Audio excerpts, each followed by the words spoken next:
Bonjour les amis, alors aujourd'hui je vais vous montrer un peu les réalisations que j'ai fait pour les détecteurs de métaux. Alors j'ai refait deux coques de Deus ou Oryx. Voilà. Puis ceci en rouge, une coque avec les boutons de chaque côté, le dégagement là pour la poignée. Donc c'est une coque pour monter sur un Equinox 800 ou 600. Alors reste encore à la tester, je l'ai encore pas testé, voir si ça se monte. Dans 3 minutes, c'est en train de se finir là. Un embout protection pour un Mi 6 ou Mi 4. Alors on va attendre qu'il finisse et on va le tester. Un balancier d'équilibrage pour Deus ou Oryx. Là on va le tester même tout de suite. Alors jusqu'à maintenant, détecteur avec rien du tout. On balaye, on pose son détecteur, on cherche les trouvailles, patati patata, on relève le détecteur et voilà ce qui se passe. Le disque qui reste comme on l'a posé, ça veut dire qu'il s'est basculé et on est obligé de faire ça pour le remettre en place. Alors qu'est-ce que ça fait avec la nouvelle patte? On regarde ça. Alors pour la patte de l'Oryx, de l'Ideus ou Oryx, je vous montrerai après le pointeur parce que j'avais oublié que sur le disque de 28 là, j'avais réparé la patte avec des Colson parce qu'elle avait cassé et du coup la patte ne passe pas. Donc on va l'essayer sur le disque blanc. En attendant, on va tester le porte-embout protection sur le Mi 6, voir si ça marche. Alors donc, ouais, vous le voyez rose, mais il n'est pas rose, il est violet. Et là, il est rouge parce qu'en fait, vraiment, j'étais en vraiment fin de fil de rouge. Et comme je voulais pas le jeter, je dis je vais le passer, ça fera ce que ça fera. Voilà. Mais bon, c'est pas vilain en violet parce que de toute façon, j'ai pas d'autres couleurs pour l'instant. Mes bobines ne sont pas arrivées. Alors, comme on peut voir, il est dessus. Il peut y aller, ça tombe pas. Hein, ça a été conçu pour. Voilà. Est-ce que ça fonctionne? Bon, ça va se chanter un peu plus parce qu'il y a de la ferraille un peu partout.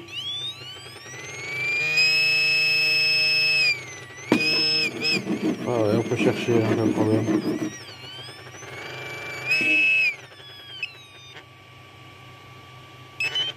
Voilà. Alors j'ai mis le support. Bon, j'ai mis pour ça une vis en fer parce que j'ai pas la vis en plastique. Et donc, qu'est-ce que je veux dire? Oui, si on la met dans l'autre sens, normalement ça va censé être dans l'autre sens, mais c'est fait pour un disque de 28 ce support. Alors donc, avec le disque de 22 ça marche pas, ça reste comme ça. Donc j'ai retourné le support, j'ai mis pour le 22 comme ça, et donc on pose là, on relève, on fait comme ça, et hop, il est retourné dans le bon plat. On repose, hop, on lâche, on reprend, et c'est reparti. Donc ça peut marcher dans ce sens là. Faut que je regarde si je peux pas en trouver un spécialement pour le 22, mais sinon dans le cas où je trouve pas pour 22, en le mettant à l'envers comme ça fonctionne. Tac, je pose, la canne est par terre, je le prends, hop, je fais ça et droit. Par contre pour la coque du Equinox, marche pas du tout. La coque rentre pas dans le boîtier de l'Equinox, donc il va falloir que soit je l'agrandisse en pourcentage de quelques pourcents, soit eh ben, je laisse tomber.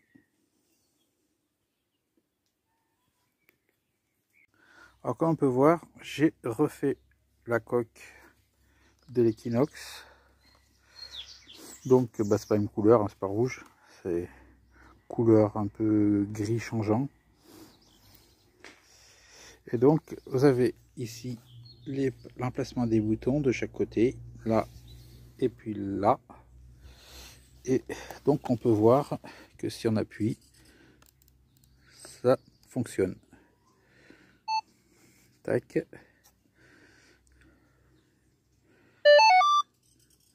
Lumière, pas lumière. Voilà. Là, il recherche le casque, là c'est pareil, ça marche. Hein. Voilà, donc il est protégé contre les chutes. Impeccable. Donc, bah, c'est vrai que là, c'est pas vraiment bien fini parce qu'il faut, en fait, pour le faire rentrer, il faut le chauffer un peu. Il faut commencer par chauffer ici, on l'éteint. On va commencer par le chauffer ici pour lui faire prendre l'arrondi. Une fois qu'il est pris l'arrondi, que l'on a mis en place et qu'on le tire, voilà. Après, il faut faire la même chose pour l'arrière. Mais c'est vrai que bon, pour l'arrière, c'est un peu plus dur à lui faire prendre sa place. Mais bon, ça l'a pris. Malgré que ça monte un petit peu là, c'est pas méchant, ça protège quand même. La coque, elle va bien comme il faut ici. Voilà, ça donne un effet un peu incurvé. Mais bon, c'est pas méchant. Alors pour y chauffer, il faut pas y chauffer au décapeur thermique. Ça chauffe trop fort. C'est pour ça que moi, c'est un peu gondolé là. Il faut aller tout doucement avec le sèche-cheveux. Prenez le sèche-cheveux. Et puis, vous le faites... vous chauffez tout doucement avec le sèche-cheveux, bien sûr, parce que le décapeur thermique aussi, il risque de vous abîmer la machine. Donc, vous voulez en hauteur, vous le chauffez un petit peu. Dès qu'il commence un peu à ramollir, ben, vous le faites descendre jusqu'à qu'il s'emboîte. Voilà, vous le laissez tenir en pression, comme ça. Et puis, vous attendez que ça refroidisse. Et une fois que c'est froid, et ben ça bouge plus. Voilà. Après, vous pouvez le ressortir, hein, pas de problème. Tac, ça se ressort normal. Vous pouvez le remboîter. Alors, on commence par le remboîter par le devant. À d'une main, c'est pas vraiment évident. Et toi tac. C'est comme il est en plus pas lisse, on va dire. Voilà, tac, on rentre comme ça. Hop. Et voilà, il est clippé. Et on le réteint. Ça sert à rien qu'il soit allumé pour rien. Donc, j'ai ma protection pour le Nox. Ce serait bien pour trouver pour les autres machines, mais pour l'instant, j'ai pas trouvé de fichier pour les autres machines style simplex et tout ça. Et donc, pour finir, deux objets qui n'ont rien à voir avec la détection. Mais bon, vous avez des lames. J'ai pris une lame de 6 sabres, que vous avez pu voir peut-être dans ma vidéo de la présentation de la 6 sabres. Puis vous voulez avoir une scie à main pour faire couper quelques petites branches, manchettes. Hein, vous ne voulez pas mettre une quinzaine d'euros dans une vraie lame, une vraie scie à main. Et vous avez une imprimante 3D. Et ben pourquoi pas faire soi-même sa scie à main. Donc j'ai pris une lame de 6 sabres et je me suis fait un manche. Et voilà, ça fait une scie à main. Et la deuxième chose, la dernière chose de cette vidéo, c'est ceci. Mais qu'est-ce que c'est que cela? Ah, et ben, vous demandez ce que c'est. Bah laissez un petit avis sur les commentaires. Vous me dites ce que vous pensez de cet objet. Et je vous donnerai la réponse dans une autre vidéo. Allez, ciao.